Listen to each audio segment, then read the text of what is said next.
నమస్తే, welcome to special focus.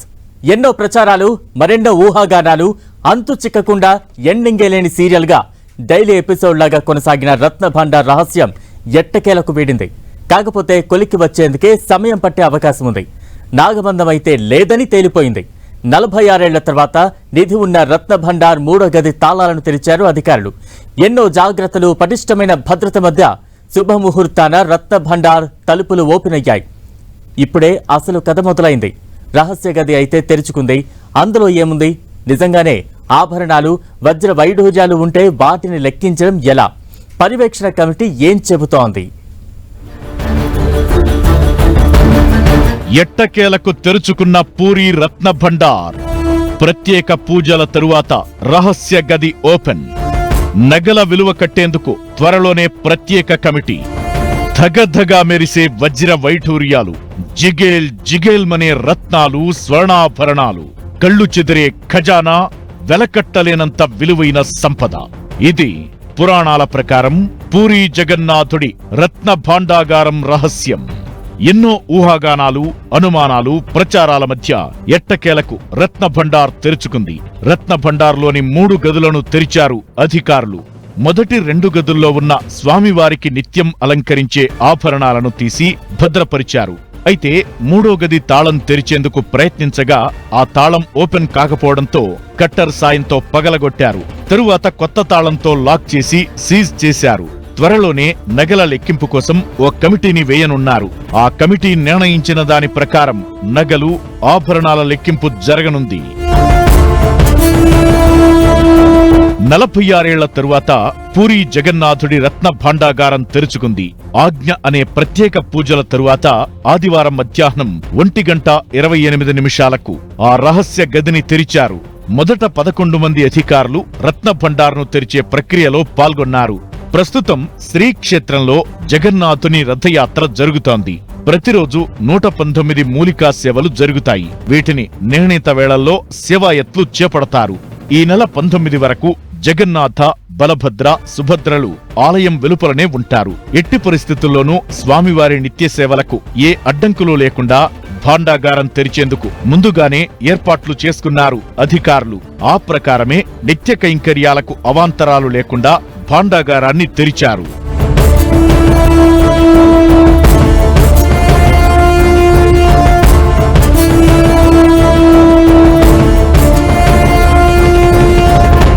రత్న భండార్ను తెరిచేందుకు 3 స్టేజ్ల standard operation ప్రొసీజర్ను follow అయ్యారు. 11 మంది టీంలో ఆలయ సేవకులు, పాములను ఆడించే మాంత్రికులు, మెడికల్ టీం, జిల్లా అధికారులు వెళ్లారు. మొదట 2 గదులు ఓపెన్ చేశాక 3వ గది 2 తాళాలు తీశారు. తరువాత 3వ తాళం తెరిచే సమయానికి రత్న భండార్లోకి 4 టీంల అధికారులు వెళ్లారు. జిల్లా కలెక్టర్, ఎస్పీతో పాటు ఆర్బీఐ అధికారులు, ఆర్కియాలజీ డిపార్ట్మెంట్ ఆఫీసర్లు, ఎన్డీఆర్ఎఫ్ టీం, ఇలా అన్ని విభాగాల అధికారులున్నారు. అయితే రత్న భండార్ తెరిచేటప్పుడు ఎస్పీ సొమ్మసిల్లి పడిపోయారు. తరువాత తాను బానే ఉన్నానని ఆయనే చెప్పారు. 3వ గదిని తెరిచినప్పుడు ఆభరణాలు, సంపద ఎంత ఉందో పరిశీలించినట్టు సమాచారం. అయితే అందులో విలువైన బంగారు ఆభరణాలు ఉన్నట్టు తెలుస్తోంది. అయితే ఇప్పుడే లెక్కింపు ప్రక్రియ చేపట్టే అవకాశం లేదు. ఇప్పుడున్న విశ్వనాథ్ రథ్ కమిటీ కేవలం పర్యవేక్షణ బాధ్యతలను మాత్రమే చూస్తుంది. బంగారం, వెండి సొమ్మును లెక్కించేందుకు మరో కమిటీని వేయనున్నారు. ఈ విషయంపై ఇప్పటికే ఒడిశా సర్కార్కు విశ్వనాథ్ రథ్ కమిటీ నివేదించింది. మరో టీంను ఏర్పాటు చేశాక 3వ గదిని తెరిచి అందులోని సొమ్మును ప్రత్యేకంగా తయారు చేయించిన పెట్టెల్లో వేరే చోటుకు తరలించనున్నారు. కేంద్ర బలగాలు, సీసీ కెమెరాల నిఘా మధ్య లెక్కించనున్నారు.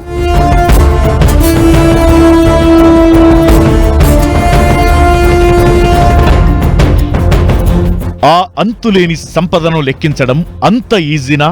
ఖజానాలోని వెలకట్టలేని ఆభరణాలను లెక్కగట్టేది ఎలా? ఇప్పుడిదే ప్రశ్న తలెత్తుతోంది.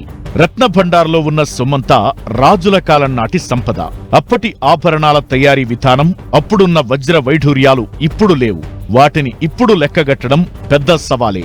ఆభరణాల సంఖ్యను లెక్కగట్టడం కంటే వజ్ర వైఢూర్యాలు, నగల వాల్యూను లెక్కించడమే టైంతో కూడుకున్న పని. అందుకోసం నిపుణులు కూడా అవసరం. ఇప్పుడు ఆ పురాతన కాలం నాటి ఆభరణాల విలువను లెక్కగట్టే ఎక్స్పర్ట్స్ ఉన్నారా అనేది క్వశ్చన్ మార్క్. జగన్నాథుడి వజ్ర వైఢూర్యాలు, గోమేధిక పుష్యరాగాలు, కెంపులు, రత్నాలు, స్వర్ణాభరణాలు, వెండి, ఇతర వస్తువుల బరువు, నాణ్యత పరిశీలన, ఆడిట్ ప్రాసెస్ కు చాలా సమయం పట్టే అవకాశముంది. ఈ ఆభరణాలను గుర్తించేందుకు నిపుణులైన స్వర్ణకారులు, మెట్రాలజిస్టుల టీం అవసరం. కొత్తగా ఏర్పాటు చేయబోయే కమిటీలో జ్యువెలరీ ఎక్స్పర్ట్స్, డైమండ్స్ బిజినెస్ వ్యాపారులను కూడా టీంలో చేర్చనున్నారు. బ్రిటిష్ కాలంలో 1805 జూన్ 10న తొలిసారి అధికారికంగా ఆభరణాలు సంపద లెక్కింపు జరిగింది. ఆ రిపోర్ట్ ప్రకారం 64 స్వర్ణ, రజత ఆభరణాలు ఉన్నాయని, అవి అత్యంత విలువైనవి అంటున్నారు. అవన్నీ వజ్ర వైఢూర్యాలు, కెంపులు, మణులు, ముత్యాలతో డిజైన్ చేసి ఉన్నట్లు చెబుతున్నారు. 128 బంగారు నాణేలు, 24 బంగారు మొహర్లు, 1297 వెండి నాణేలు, 106 రాగి నాణేలు, 1333 రకాల వస్త్రాలు ఉన్నాయి. 1926లో మరోసారి లెక్కించినట్టు తెలుస్తోంది. చివరిసారిగా 1978 మే 13, జూలై 23 మధ్యలో రత్న భాండాగారాన్ని తెరిచి ఆభరణాలు, వెండి, బంగారం నిల్వలను లెక్కించి 9 అడుగుల పొడవు, 3 అడుగుల ఎత్తు ఉన్న 5 చెక్క పెట్టెల్లో భద్రపరిచారు. అప్పుడు వాటి విలువ కట్టేందుకు 70 రోజుల సమయం పట్టినట్లు రికార్డులు చెబుతున్నాయి. అయితే ఆ మూడో గది సంపద విలువ లెక్కగట్టడానికి ఎన్ని రోజులు పడుతుందనేది ఆసక్తికరంగా మారింది. అనంత పద్మనాభ స్వామి సంపద అంతు చిక్కడం లేదు. అక్కడ 6వ నేలమాళిక తెరుచుకోలేదు. పూరి జగన్నాథుని రత్న భండార్ మాత్రం ఎట్టకేలకు తెరుచుకుంది. పూరిలో ఉన్న నిధి చుట్టూ నాగబంధం ఉందన్న చర్చకు తెరపడింది. అపార సంపద చుట్టూ నాగబంధం ఉన్న ప్రచారం కథగానే మిగిలిపోయింది. వజ్ర వైడూర్యాలను నాగబంధమే కాపాడుతుందన్న చర్చకు కూడా ఎన్కాట్ పడింది. అలాంటప్పుడు ఇప్పుడు రత్న భండార్లో ఉన్న ఆభరణాలన్నీ, వాటి విలువెంత? మిస్టరీగా ఉన్న మూడో గదిని తెరిచారంటే ఇప్పుడేం జరగబోతోంది?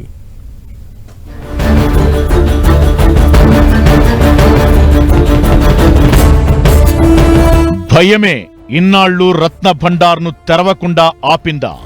రత్న భండార్ చుట్టూ నాగబంధం ఉందన్నది ఒట్టి పుకారే. అనంత పద్మనాభ స్వామి 6వ నేలమాళిగ కూడా ఇంతేనా? రత్న భండార్ అయితే తెరుచుకుంది. ఇంతకు ఆ రహస్య గదిలో ఏముంది? ఇదే ఇప్పుడు ఎవరికీ అంతు చిక్కడం లేదు. బయట జరిగిన ప్రచారంతో కొంత భయం, ఆందోళన పడ్డా ఎట్టకేలకు మూడో గదిని తెరిచారు అధికారులు. దేవదేవుని అపార సంపద గుట్టు విప్పేందుకు రెడీ అయ్యారు. పాముల బుసబుసలు, నాగబంధం ఉందన్న ప్రచారంతో రత్న భండార్ తెరిచే కమిటీలో కొంత ఆందోళన అయితే కనిపించింది. స్టాండర్డ్ ఆపరేషన్ ప్రొసీజర్ ప్రకారం పాములను ఆడించే మాంత్రికుడు, మెడికల్ కిట్ తో వైద్య బృందం, పురాతన వస్తువులను బయటకు తీసే నిపుణుల టీంతో ఫైనల్ గా మూడో గదిని ఓపెన్ చేశారు.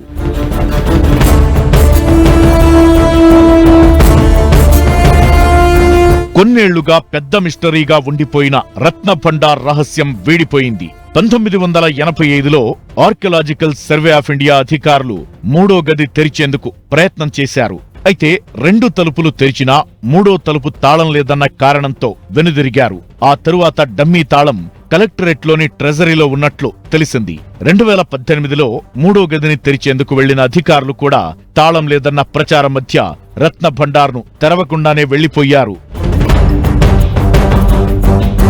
కొందరు శ్రీక్షేత్ర ఆలయ అర్చకులు మాత్రం రత్న భాండాగారాన్ని తెరిస్తే దేశానికే అరిష్టమని హెచ్చరిస్తూ వచ్చారు. దేవుడి ఆదేశాలను కాదని ఎవరైనా తలుపులు తెరిస్తే అంతా సర్వనాశనమేనని, విపత్తులు వస్తాయని చెప్పుకొచ్చారు. అదంతా ఏం లేదని తేలిపోయింది. దీంతో పాటు అనంత పద్మనాభస్వామి దేవాలయంలో 6వ నేలమాళిగ తరహాలోనే పూరి జగన్నాథ ఆలయ రత్న భండార్ మూడో గది కూడా మిస్టరీగానే ఉండిపోతుందన్న అభిప్రాయాలకు తెరపడింది.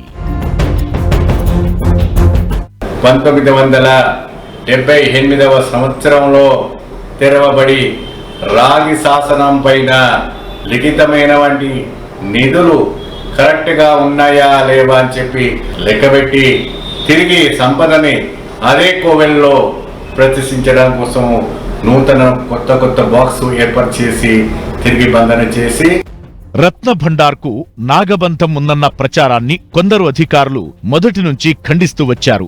ఇప్పుడదే నిజమైంది. 1985, 2018లో రత్న భండార్ 2 గదులను తెరిచినప్పుడు ఉన్న అధికారులు మాత్రం ఎలాంటి పాముల బుసలు గాని భయానక శబ్దాలు గాని వినిపించలేదని క్లారిటీ ఇచ్చారు. అయినా బయట జరిగిన ప్రచారం మాత్రం ఆందోళన కలిగించింది. నాగబంధం ఉండటంతోనే రత్న భండార్ను తెరవడం లేదని, 46 ఏళ్ల నుంచి తెరవనిది అందుకేనన్న చర్చ అయితే జోరుగా సాగింది. నాగబంధంపై కూడా ఆధ్యాత్మికవేత్తలు, పలువురు పండితులు తలో మాట చెబుతూ వచ్చారు. కొందరు నాగబంధం అంటే మామూలు విషయం కాదని, నాగబంధాన్ని ఛేదించాలంటే కష్టమే అన్నట్లుగా చెప్పారు. మరికొందరు నిపుణులు మాత్రం నాగబంధం గురించి పురాణాల్లో ఎక్కడా లేదని, నాగబంధాన్ని విప్పే గరుడ మంత్రం గురించి మాత్రం పురాణ కథనాల్లో స్పష్టంగా ఉందంటూ చెప్పారు.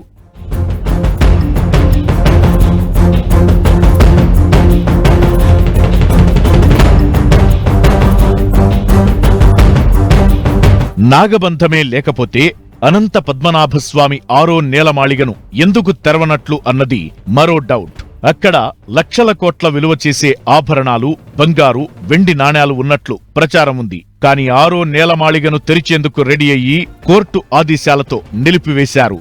అసలు రీజన్ మాత్రం నాగబంధమే అని, అందుకే అనంత పద్మనాభస్వామి నిధి ఉన్న గదిని తెరవలేదని మరో ప్రచారముంది. అసలు నాగబంధం ఉందా లేదా అన్నది ఇప్పుడు ఇంకో చర్చ. నాగబంధం అనేది పూర్వకాలం నాటి ప్రక్రియ అంటున్నారు కొందరు ఆధ్యాత్మికవేత్తలు. నాగబంధం, సర్పబంధం పేరేదైనా విలువైన నిధులను కాపాడేందుకు వాడే తాంత్రిక విద్యగా చెబుతున్నారు. విషవాయువులు, కాలకూట నాగులను మంత్రాలతో బంధించి ఆ నిధికి కాపలాగా ఉంచుతారనే కథనాలు ఉన్నాయి. ఇది అత్యంత శక్తివంతమైన ప్రక్రియగా నమ్ముతారు. నాగబంధాన్ని విముక్తి చేసే తాంత్రిక విద్యనే గరుడ మంత్రమని కొన్ని పురాణాల్లో చెప్పబడింది. ఈ మంత్రాన్ని నేర్చుకున్న వారే నాగబంధాన్ని విప్పగలరని మంత్రశక్తి విశ్వాసకుల నమ్మకం. వజ్ర వైఢూర్యాలు, రత్నాలు, స్వర్ణాభరణాలు, కళ్లు చెదిరే ఖజానా, వెలకట్టలేనంత విలువైన సంపద. ఇలా పూరి రత్న భాండార్పై ఎన్నో ప్రచారాలు ఉన్నాయి. శ్రీక్షేత్ర రత్న భాండాగారం ఓ అద్భుతమైన గనిగా చెప్పబడుతూ వచ్చింది. ఇప్పుడు అది తెరుచుకోవడంతో ఇంతకు ఏ ఆభరణాలు ఉన్నాయి? నిజంగానే చూస్తేనే కళ్ళు బయర్లు కమ్మే జిల్ జిగేల్మనే నగలు కనిపించాయా? ఆ సంపదను లెక్కించడానికి ఎంత సమయం పట్టొచ్చు? ఇలా ఎన్నో రకాల చర్చలు జరుగుతున్నాయి.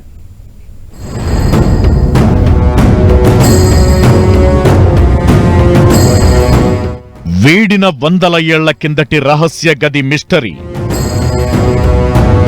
హై లెవెల్ అరేంజ్మెంట్స్ మధ్య ఓపెన్. ఇంతకీ జగన్నాథుడి చెక్కపెట్టెల్లో ఏముంది? ఒడిశాలోని పూరీ శ్రీక్షేత్ర రత్న భాండాగారం ఓ అద్భుతమైన ఖజానాగా పేరుంది. జగన్నాథుని వెలకట్టలేని విలువైన ఆభరణాలను 5 చెక్కపెట్టెల్లో ఉంచి రహస్య గదిలో భద్రపరిచినట్లు ప్రచారం జరిగింది. పూర్వం అప్పుడప్పుడు దానిని తెరిచి సంపద లెక్కించేవారని కథనాలు ఉన్నాయి. 1978 తరువాత దానిని తెరవలేదు. దీంతో ఆ భాండాగారంపై ఎన్నో వివాదాలు కొనసాగాయి. అసలు రత్న భాండాగారం తాళం ఏమైందనే అంశమే మొన్నటి ఎన్నికల్లో అంశమైంది. చివరకు ఒడిశాలో బీజేపీ ప్రభుత్వం ఏర్పడిన తరువాత పూరీ జగన్నాథ్ ఆలయంలోని ఖజానాను తెరిచి ఎన్నికల్లో ఇచ్చిన మాటను నిలబెట్టుకుంది. ఇలాంటి ప్రక్రియ పూరి జగన్నాథుడితో మొదలైంది. మిగతా ఆలయాలన్నీ, అతి ప్రాచీనమైనటువంటి ఆలయాలు ఎన్నో ఉన్నాయి మన భారతదేశంలో. వాటి యొక్క ఈ దానాలు ఇచ్చినటువంటి సంపదని, అది భూమి కావచ్చు, బంగారం కావచ్చు, ఇంకా సంపదనన్నింటినీ మదింపు చేసి లెక్కించి వాటిని జాగ్రత్త పరిచి ఒక డిజిటలైజేషన్ చేసి అవసరమైన ఆభరణాలకు 3D స్కానింగ్ చేసి భవిష్యత్ తరాలకు అందించాల్సినటువంటి బృహత్తర బాధ్యత మన మీద ఉంది. ఎందుకంటే ఇది జాతి సంపద. జాతి సంపద అంటే హైందవ జాతి యొక్క సంపద. ఆ సంపద ఉంటేనే ఆలయం పరిఢవిల్లుతుంది. ఆలయాలు పరిఢవిల్లితేనే హిందూ మతం, వైదిక ధర్మం ఈ జగత్తు మీద నిలిచి ఉంటుంది. పూరీ రత్న భండార్ తెరవాలని ఎన్నో పిల్స్ దాఖలయ్యాయి. నవీన్ పట్నాయక్ సీఎంగా ఉన్నప్పుడు పలు కమిటీలను వేశారు. కానీ ఎక్కడా ముందడుగు పడలేదు. కొన్నాళ్ల క్రితం ఒడిశా హైకోర్టులో దాఖలైన పిటిషన్ను విచారించిన న్యాయస్థానం భాండాగారం తెరిచి సంపద లెక్కించాలని ఆదేశించింది. సుప్రీంకోర్టు కూడా దీన్ని సమర్థించింది. రహస్య గదుల్లోకి వర్షపు నీరు లీకై గోడలు బీటలు వారుతుండటంతో రిపేర్లు చేయాలని కోర్టులు 2018లోనే పురావస్తు శాఖను ఆదేశించాయి. కానీ రిపేర్లు చేయలేదు. దీన్ని మొన్నటి ఎన్నికల్లో బీజేపీ ప్రచారాస్త్రంగా చేసుకుంది.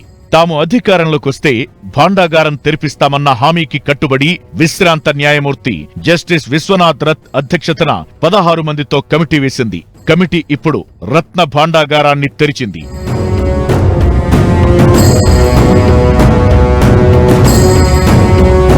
శ్రీక్షేత్రం ఎన్నో వేల ఏళ్ల చరిత్ర ఉన్న ఆలయం. అక్కడ జరిగే రథయాత్ర అంటే పరమ పవిత్రంగా భావిస్తుంటారు భక్తులు.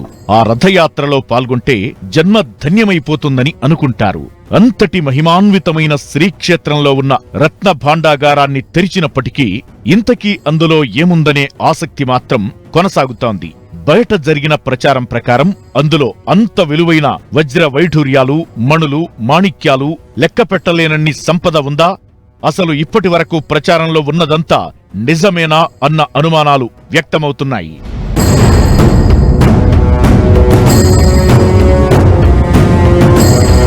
పురాతన కాలంలో దేవతలకు రాజులు, రాజకుటుంబాలు సమర్పించిన ఆభరణాలు చెక్కపెట్టెల్లో దాచి ఉంచినట్లు మాత్రం కథనాలు ఉన్నాయి.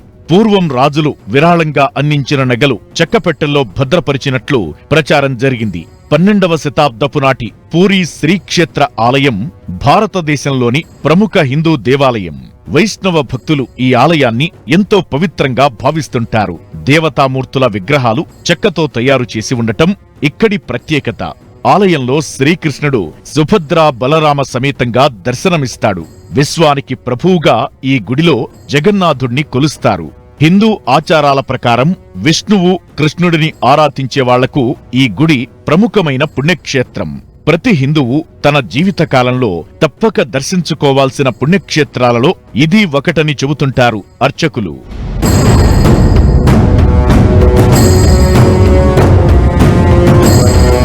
పూరీ జగన్నాథ ఆలయంలో స్వామివారికి 56 రకాల ప్రసాదాలతో నైవేద్యం పెడతారు. ప్రసాదాలను మట్టి కుండలో వండి నైవేద్యంగా సమర్పిస్తుంటారు. అయితే ప్రసాదాలను తయారు చేసేటప్పుడు ఎలాంటి వాసన రాదని, స్వామివారికి సమర్పించాక మాత్రం ప్రసాదాలు సువాసనలు వస్తాయని చెబుతున్నారు. ప్రసాదాలను తయారు చేసేటప్పుడు లక్ష్మీదేవి పైనుంచి పర్యవేక్షిస్తారని ఇక్కడి అర్చకుల నమ్మకం. ఈ ఆలయంలో సంప్రదాయాన్ని నిష్ఠగా పాటిస్తారు. చిన్న తప్పు జరిగినా స్వామివారు ఆగ్రహిస్తారని భావిస్తారు. అందుకే ఆలయ శిఖరంపై ప్రతిరోజు స్వామివారి పతాకాన్ని మారుస్తారు. ఎలాంటి వాతావరణ పరిస్థితులు ఉన్నా ఆలయంపై పతాకాన్ని మార్చడం మాత్రం తప్పనిసరి. 800 ఏళ్లుగా ఈ సంప్రదాయం కొనసాగుతోంది. ఒక్కరోజు పతాకాన్ని మార్చకున్నా 18 ఏళ్లు ఆలయం మూసేయాలని చెబుతారు ఇక్కడి అర్చకులు.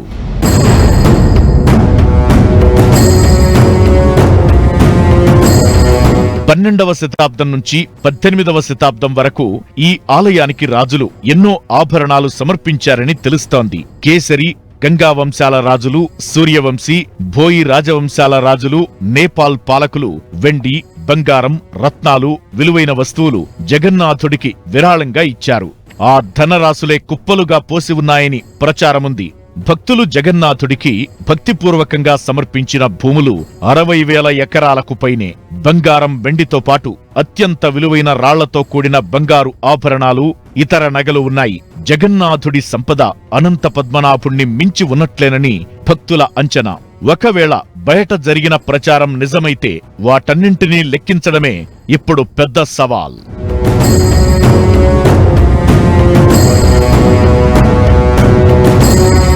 రాజు అనంగ భీమ్దేవ్ పూరీ జగన్నాథుడి బంగారు ఆభరణాల కోసం 1,25,000 తులాల బంగారాన్ని విరాళంగా ఇచ్చారని ఆలయ చరిత్రకారులు చెబుతున్నమాట. సూర్యవంశీ పాలకులు బంగారు ఆభరణాలు, బంగారం సమర్పించారు. గజపతిరాజు కలిపేంద్రదేవ్ 1466లో దక్షిణాది రాష్ట్రాలను జయించిన తరువాత 16 ఏనుగులతో తెచ్చిన సంపదను ఆలయానికి విరాళంగా ఇచ్చారని 12వ శతాబ్దానికి చెందిన దిగ్విజయ్ ద్వారంపై ఉన్న శాసనం తెలుపుతోంది. వీరే కాకుండా సాధారణ భక్తులు పూరీ జగన్నాథుడికి సమర్పించిన విలువైన కానుకలను కూడా ఖజానాలో భద్రపరిచారు.